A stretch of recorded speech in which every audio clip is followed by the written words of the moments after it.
सुप्रभात बच्चों। आज हम आपकी पाठ्य पुस्तक हिंदी के पाठ 13 का अध्ययन करेंगे, जिसका शीर्षक है कीमती पन्ने।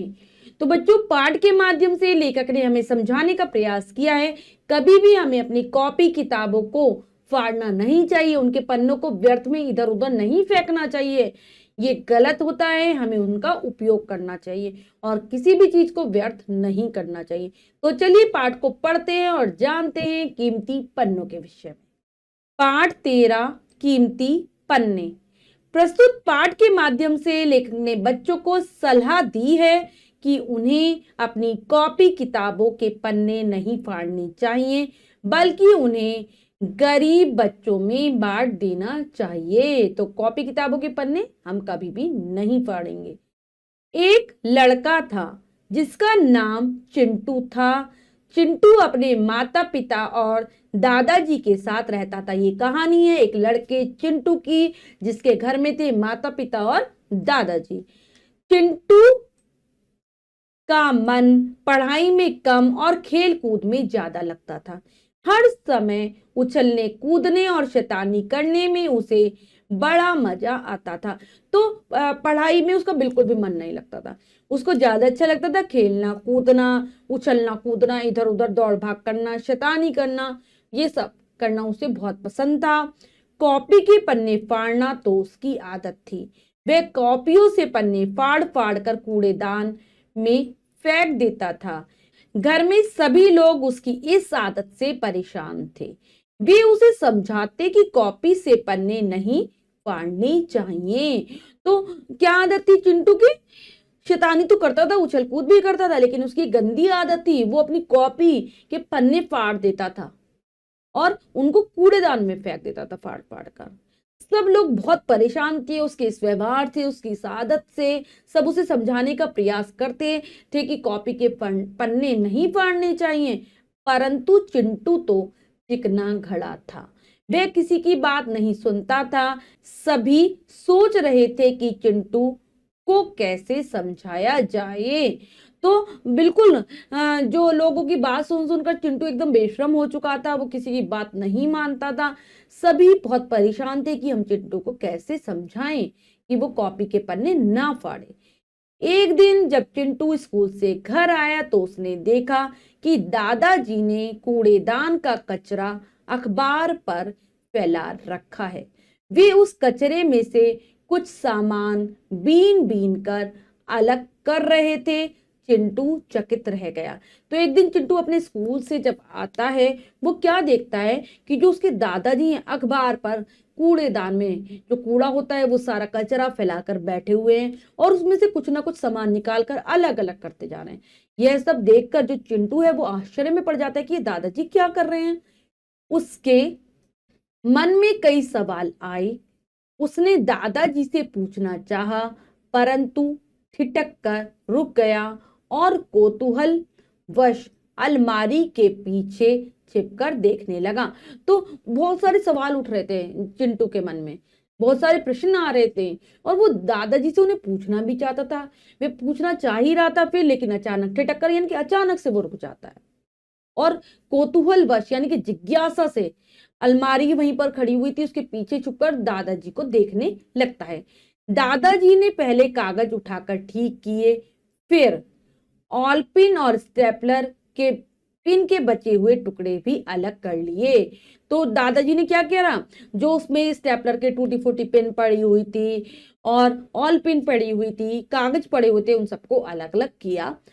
चिंटू सोचने लगा कि आखिर दादाजी इन व्यर्थ की चीजों का क्या करने वाले हैं। तभी माँ ने आवाज लगाई, चिंटू जल्दी से हाथ मुंह धो लो, खाना तैयार है। अच्छा माँ कहकर चिंटू हाथ मुंह धोने चला गया। तो चिंटू सोचने लगा कि दादाजी इन बेकार की चीजों से क्या ही करेंगे, क्या करने वाले हैं।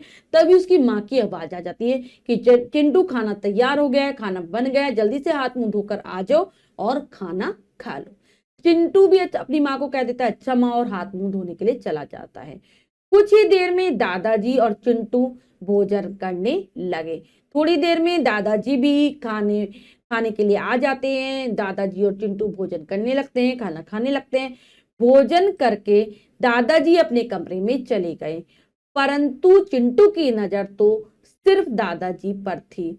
उसने जल्दी से भोजन किया और दादाजी के पीछे पीछे उनके कमरे में गया। तो दादाजी और चिंटू भोजन करने लगते हैं और फिर दादाजी ने अपना भोजन समाप्त कर लिया था, वो अपने कमरे में चले जाते हैं। तो चिंटू भी जल्दी जल्दी से अपना भोजन खाता है और दादाजी के पीछे पीछे कमरे में चला जाता है, क्योंकि आज तो वो सिर्फ दादाजी को ही देख रहा था कि दादाजी क्या करने वाले हैं।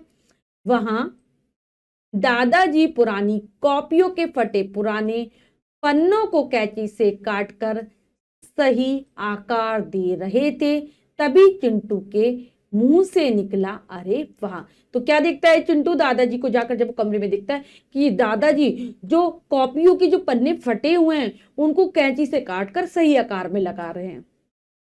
तो चिंटू के मुंह से अचानक निकल जाता है, अरे वाह, यह तो नई कॉपी बन गई। दादाजी चिंटू की आवाज सुनकर मुस्कुराए, बोले, हाँ चिंटू बेटा, बची खुची चीजों को भी उपयोग में लाया जा सकता है। तो कहता है चिंटू, अरे आपने तो नई कॉपी बना दी। तो दादाजी भी चिंटू की बात सुनकर एकदम से मुस्कुराने लगते हैं और कहते हैं, हाँ, कुछ चीजों से भी हम उनका उपयोग करके नई चीजें बना सकते हैं। सच दादाजी, कहकर चिंटू विस्मय से दादाजी की ओर देखने लगा। परंतु दादाजी, आप इन स्टेपलर पिन और ऑल पिनों से क्या करेंगे? तो वो कहता है, चिंटू कहता है अपने दादाजी से, सच में ऐसा हो सकता है? और आश्चर्य से दादाजी को देखने लगा। परंतु फिर पूछता है, परंतु दादाजी, आप स्टेपलर पिन और ऑल पिनों से क्या करेंगे? बेटा, ये स्टेपलर पिन और ऑल पिन कॉपी बनाने के काम आएंगी। तो कहते हैं कि इनसे मैं क्या बनाऊंगा? कॉपी बनाऊंगा। यह कहकर दादाजी ने 10-12 कॉपियां बनाई। चिंटू बोला, दादाजी, आप इन कॉपियों का क्या करेंगे? दादाजी बचे कुछ पन्नों से और पिन और ऑल पिन का प्रयोग करके कॉपी बना देते, 10-12 बन जाती हैं। तो चिंटू को बहुत ही आश्चर्य हो रहा था हर चीज को देखकर। वो पूछता है, इनका क्या करोगे आप? दादाजी बोले, बेटा, हमारे देश में ऐसे बहुत से बच्चे हैं जिनके पास पढ़ने के लिए पुस्तकें और कॉपियां नहीं हैं। वे पढ़ना चाहते हैं, परंतु धन के अभाव के कारण पुस्तकें और कॉपियां नहीं खरीद पाते। क्या बताते हैं दादाजी कि बहुत सारे ऐसे बच्चे हैं जो गरीब हैं, जिनके पास पुस्तकें नहीं है, कॉपियां नहीं है, वो पढ़ना चाहते हैं, लेकिन अभाव मतलब कमी के कारण, पैसे की कमी के कारण वो नहीं खरीद पाते कॉपियों को। चिंटू, तुम रोज कॉपियों से पन्ने फाड़कर कूड़ेदान में डाल देते हो। देखो, उन्हीं पन्नों से मैंने ये कॉपियां बना ली हैं। फिर दादाजी चिंटू को लेकर गरीब बस्ती में गए। तो बताते हैं, दादाजी उसे समझाते हैं, तुम तो रोजाना कॉपियों के पन्ने फाड़ फाड़ कर कूड़ेदान में फेंकते रहते हो, उन्हीं पन्नों से मैंने ये नई कॉपियां बना दी हैं। और फिर दादाजी चिंटू को लेकर गरीब बच्चों की बस्ती में जाते हैं। वहां बच्चे दादाजी की प्रतीक्षा कर रहे थे और वहां के जो बच्चे थे दादाजी का इंतजार कर रहे थे, क्योंकि दादाजी अक्सर उनको कॉपियां देकर आया करते थे या अन्य बच्चों के सामान। दादाजी के पहुंचते ही सभी बच्चों ने दादाजी आ गए, दादाजी आ गए कहकर हाथ ऊपर कर दिए। तो सभी बच्चे एकदम खुश हो जाते हैं दादाजी को देखते ही और चिल्लाने लगते हैं, दादाजी आ गए, दादाजी आ गए, हाथ ऊपर कर लेते हैं। दादाजी ने बच्चों को थैले में से निकालकर कॉपियां दी। कॉपियां लेकर बच्चों की खुशी का ठिकाना न रहा। तो बच्चे को कॉपियां दे देते हैं दादाजी, बच्चे बहुत खुश होते हैं, कॉपियां ले लेते हैं। चिंटू अब अपनी गलती समझ चुका था। वह बोला, दादाजी, मुझे माफ कर दीजिए, मैं आगे से ऐसी गलती नहीं करूंगा। तो चिंटू समझ चुका था कि उसने क्या गलती की है, वो गलत कॉपियों को फाड़ता रहता था। वो कहता है, मुझे माफ कर दीजिए, माफी मांगता है अपने दादाजी से और कहता है, मैं कभी नहीं करूंगा ऐसी गलती। अपनी पुरानी किताबें और कॉपियां भी संभाल कर रखूंगा, जिससे इन बच्चों के काम आ सके, और मैं पुरानी कॉपियों को, पुस्तकों को, किताबों को कभी बेकार नहीं करूंगा, संभाल कर रखूंगा, जिससे कि हम इन बच्चों को दे सकें। तो बच्चों, हमने पाठ के माध्यम से जाना कि हमें किसी भी चीज को व्यर्थ नहीं करना चाहिए, कॉपियों को नहीं पढ़ना चाहिए। अब हम पाठ के शब्दार्थ कर लेते हैं। सवाल, प्रश्न, ठिठकना, संकोच करना, हिचकिचाना, कौतूहलवश, जानने की इच्छा, व्यर्थ बेकार, सिर्फ केवल, उपयोग काम में आना, विस्मय हैरानी, अभाव कमी। तो बच्चों ये है पाठ के शब्दार्थ जिन्हें आप बहुत अच्छे से याद करेंगे। अब हम पाठ का अभ्यास कार्य कर लेते हैं जो कि है लिखिए में से। पहला प्रश्न पढ़ते हैं, करने का प्रयास करते हैं। सही विकल्प पर सही का निशान लगाइए। प्रश्न में 3 विकल्प हैं, 2 विकल्प गलत हैं, 1 विकल्प सही है। हमें सही विकल्प को चुनना है, सही का निशान लगा देना है। करते हैं। दादाजी ने कूड़ेदान का कचरा कहाँ फैला रखा था? पार्क में, बड़े कूड़ेदान में, अखबार पर। तो उन्होंने अखबार पर कचरा फैला रखा था। चिंटू की नजर किस पर थी? कूड़े पर, दादाजी पर, खाने पर। तो चिंटू की नजर थी दादाजी पर। बस्ती में दादाजी की प्रतीक्षा कौन कर रहा था? बच्चे, चिंटू, माँ। तो बस्ती में जो रहने वाले गरीब बच्चे थे वो दादाजी की प्रतीक्षा कर रहे थे। नीचे दिए गए शब्दों से रिक्त स्थान भरिए। तो बच्चों हमें रिक्त स्थानों की पूर्ति करनी है, उचित शब्दों से करते हैं। चिंटू तो क्या था? चिकना, चिकना घड़ा था। दादाजी और चिंटू क्या करने लगे थे? भोजन, भोजन करने लगे। दादाजी ने 10-12 कॉपियां क्या करी थी? 10-12 कॉपियां बनाई थी। तुम रोज क्या आ जाएगा?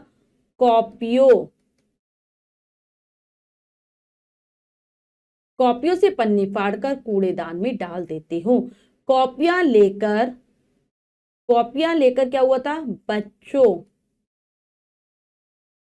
बच्चों की खुशी का ठिकाना न रहा, यानी कि बच्चे बहुत खुश हो गए थे। सत्य कथन पर सही तथा सत्य कथन पर गलत का निशान लगाइए। तो बच्चों में सही गलत का निशान लगाना है वाक्यों के अनुसार। पढ़ लगाते हैं। चिंटू समझदार लड़का था, नहीं वो शैतान लड़का था। चिंटू बिल्कुल शैतानी नहीं करता था, नहीं चिंटू बहुत शैतानी करता था। दादाजी कॉपियां फाड़ते थे, नहीं गलत, चिंटू फाड़ता था। दादाजी ने रद्दी कागजों से कॉपियां बनाई, बिल्कुल सही। चिंटू ने दादाजी से माफी मांगी, ये भी बिल्कुल सही है। नेक्स्ट है सही मिलान कीजिए। तो बच्चों हमें मिलान करना है, 2 कॉलम है, आ और बा। करते हैं। शैतानी कौन करता था? चिंटू। रद्दी कागज, गरीब बस्ती, स्टेपलर पेन, पुरानी किताबें। ये हमने कर लिया। इसके बाद अगला है कहानी पढ़कर घटनाओं के क्रम के अनुसार बॉक्स में 1 2 3 लिखिए। तो चलिए लिखते हैं। तो बच्चों में इन्हें क्रम में लगाना है। तो सबसे पहला इन्होंने लगा रखा है दादाजी ने कूड़ेदान का कचरा अखबार पर फैलाया। और उसके बाद नंबर 2 क्या होगा? ये दादाजी ने कूड़ेदान में से फटे पुराने पन्ने अलग किए।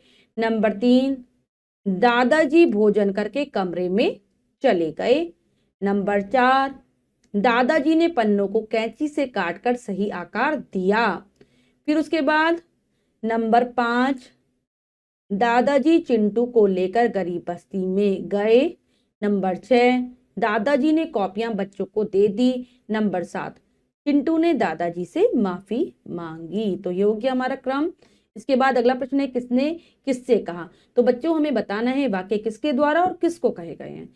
बची कुछ चीजों को भी उपयोग में लाया जा सकता है। तो ये कहा था दादा जी ने। किससे कहा था? चिंटू से। दादाजी ने चिंटू से कहा था ये बात। यह तो नई कॉपी बन गई, ये कहा किसने? चिंटू ने। किससे कहा? दादा जी से। दादाजी से कहा। जल्दी से हाथ मुंह धो लो, ये कहा माँ ने। माँ ने कहा था। किससे कहा था? चिंटू से। बच्चों ये कार्य हमने पूर्ण कर लिया है। इसके बाद जो भी कार्य दिया गया है वो आपको स्वयं करना है सुंदर अक्षरों में अपनी अभ्यास पुस्तिका में। बच्चों हमने पाठ के माध्यम से यह शिक्षा ग्रहण की कि हमें कभी भी अपनी कॉपी और किताबों को फाड़ना नहीं चाहिए, बल्कि अपनी पुरानी किताबें और कॉपियां भी संभाल कर रखनी चाहिए जिससे वो किसी के काम आ सके। आशा करती हूँ ये पाठ आपको बहुत अच्छे से समझ आ गया होगा। फिर से जरूर पढ़ेंगे पाठ को। मिलते हैं अगली कक्षा में नए पाठ के साथ। तब तक के लिए स्वस्थ रहिए, प्रसन्न रहिए। धन्यवाद।